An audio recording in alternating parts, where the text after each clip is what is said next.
तो नाना खराब हो। पूजा कलश कह रहे महाराज पूजा कर दे लगा चेकर का भोलेनाथ के जल चढ़ाई ला कहा काहे बते कब मेहरारू कुल बतौले कि भोलेनाथ का पूजा करा था तो के लड़का पैदा हो जाई। अब तीसरापन हो जाता लड़का बनी ना भयल तो कभी भगवान भोलेनाथ के मर्जी हो जा तो कहना करे लड़का हमारे मेहनत हो कि जल चढ़ौले होई।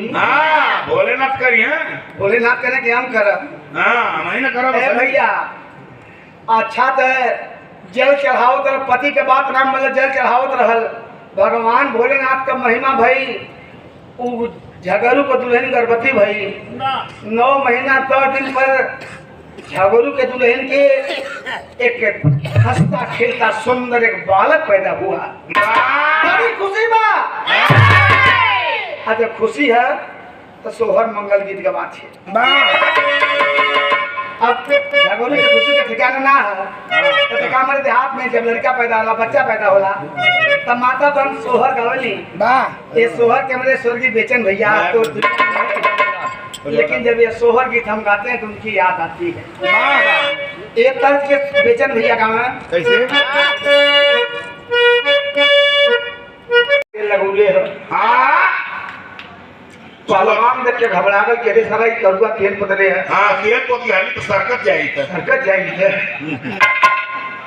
तो गधे के पास खड़ा बा भाई।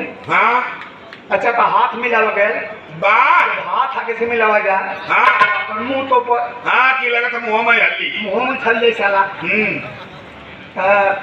पीछे दो के पीछे जा पीछे जाता अपन पीछे ला तो पर काज नहीं हंस ना जा साला आगे पीछे करते 1 घंटा बीत गया।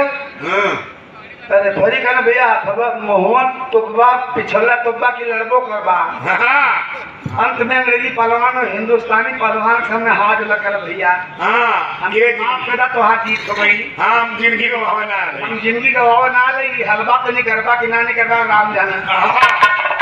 तो हिंदुस्तान के पहलवान तो लगा चला फिर और चलाने के बल पर बुद्धि के बल पर कुश्ती जीत लिया।